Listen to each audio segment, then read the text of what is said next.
పిల్లలను ఇతరులతో పోల్చకండి. ప్రతి పేరెంట్ తమ పిల్లలకు మంచి జరగాలని కోరుకుంటారు. కానీ పేరెంట్స్ చేసే ఒక చిన్న తప్పు ఏమిటంటే తమ పిల్లలను ఇతర పిల్లలతో పోల్చడం. పిల్లలను తమ తోటి పిల్లలతో పోల్చి చెబితే వాళ్ళని చూసి నేర్చుకుంటారని పేరెంట్స్ అనుకుంటారు. ఇది సరికాదు.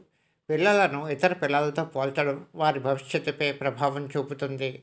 పిల్లల్లో కూడా ప్రతి ఒక్కరిలో వారి యొక్క సమర్థత, తెలివితేటలు వేరువేరుగా ఉంటాయి.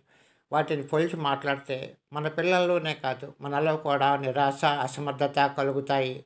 పిల్లలను పోల్చడం వల్ల నిరాశకు, ఇన్ఫీరియారిటీకి లోనవుతారు. పిల్లలను ఇతరులతో పోల్చడం, వారి ముందు తక్కువ చేసి హేళనగా మాట్లాడడం చేస్తే మన పిల్లలు ఒత్తిడికి గురవుతారు. ఇందువల్ల తమను తాము తక్కువ వారమని నిరాశ చెందుతారు. పిల్లలందరూ ఇతరులను చాలా శ్రద్ధగా గమనిస్తుంటారు.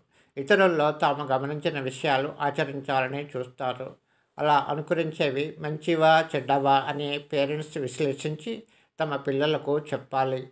పిల్లలతో ఉదారంగా ఉండాలి. పిల్లలను ప్రోత్సహించాలి, ప్రశంసించాలి. పిల్లల పట్ల సహనం, ఓపిక, ఆప్యాయత ఉండాలి.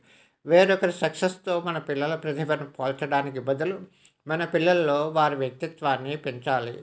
ఇతరులతో పోల్చకుండా వారిలోని బలహీనతలు తగ్గి సామర్థ్యం పెరిగేలా పిల్లలకు మద్దతు ఉండాలి. మరియు ఇప్పుడు పిల్లల చదువులు ప్రవర్తనకు భిన్నంగా, మెరుగ్గా ఉండడం మంచిదని పిల్లలకు నచ్చజెప్పాలి. పోలిక పిల్లల్లోనే కాదు పేరెంట్స్లో కూడా ఆనందాన్ని పాడు చేస్తుంది. ఈ ధోరణి అనవసర పోటీ, ఒత్తిడి కలిగిస్తుంది.